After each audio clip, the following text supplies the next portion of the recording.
Hey, what's up guys, it's Asurd, and today I wanted to make a super quick video discussing the nerf / fix that happened to the G36 this morning. So if you don't already know, the gun's base damage got nerfed by 15%, so quickly let's just see how this actually affected the gun. So now let's compare the burst damage with the G36 to a few of the other assault rifles. What I'm going to do to calculate this is find out how many bullets each gun is shooting a second by dividing their rounds per minute by 60, and then multiplying that number by their base damage to get their burst damage per second while they're shooting. I only had a few assault rifles to look at, but these are some of the best in the game, so they're pretty good to make comparisons with. Keep in mind these damage stats may vary slightly based on your specific roles, but generally speaking, these would be the DPS numbers. So starting off, let's take a look at the SCAR L, which has a burst DPS of 108.3k with my current firearms and my current role. Now quickly looking at the M4, which has a burst DPS of 130k, which is a pretty respectable amount.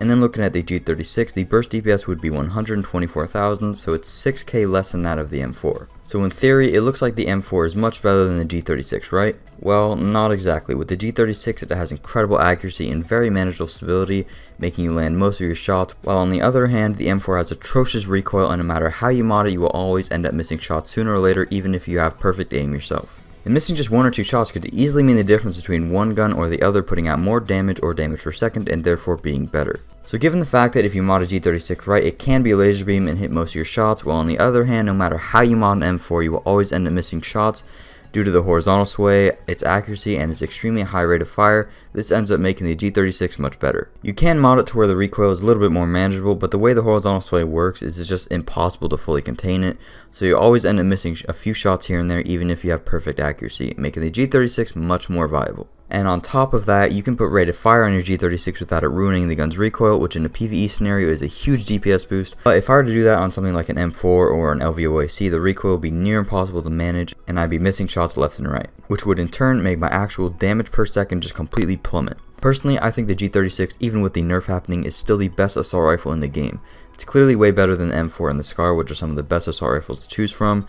And, you know, for me to say it's the very best, I would have to test every single assault rifle in the game, its damage potential, its accuracy, and that would just be a huge hassle for one, and for two, that's not really what this video is about. I simply just made this video to show people that the nerf doesn't ruin this gun at all, and in my eyes, it's still the best assault rifle in the game. The gun simply just needed a nerf because it was blatantly overtuned, and the fact that it was knocked down by 15% and is still probably the best AR in the game just goes to show you how overpowered it really was.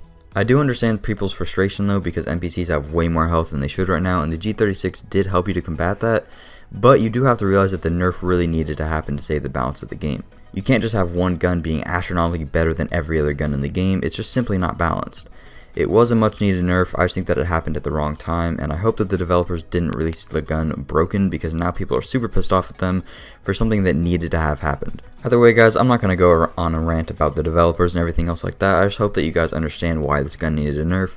Anyways, that's going to be it for me today. Let me know what you guys think in the comments below. Thank you guys so much for watching. If you enjoyed, please make sure to drop a like, follow me on Twitter so you can ask me any questions you want, and subscribe for videos similar to this one. I'll see you later guys.